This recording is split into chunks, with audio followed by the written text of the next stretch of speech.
প্রিয় দর্শক, আজ আমি আপনাদের তৈরি করে দেখাবো নোয়াখালীর বিখ্যাত খোলাজা পিঠা। এটা দিয়ে গরু মাংস দিয়ে খেতে অনেক মজা। এখন কীভাবে তৈরি করছি আপনারা দেখতে। প্রিয় দর্শক, এখানে আমি একটি বাটি নিয়েছি। বাটিতে আমি চালের গুঁড়া দিয়ে দিচ্ছি 1 কাপ পরিমাণ। দর্শক, 2 কাপ চালের গুঁড়া নিয়ে নিচ্ছি। কুসুম গরম পানি আস্তে আস্তে আমি পুরো চালের গুঁড়োটা মাখিয়ে নিচ্ছি। হাতে দেখে নিতে হবে কতটুকু পাতলা করতে হবে। পরিমাণে লবণ, 2টো ডিম দিচ্ছি,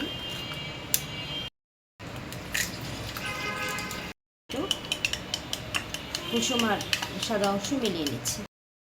চালের গুঁড়োর সাথে দিয়ে দিচ্ছি। করে অল্প পরিমাণে তেল দিয়ে দিব। খাওয়াটা সুন্দর করে মাখিয়ে দেব।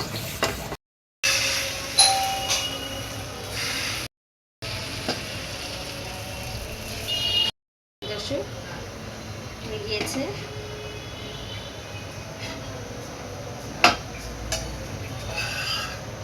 তৈরি হয়ে গেল আমার দারুণ স্বাদের খোলাজা পিঠা।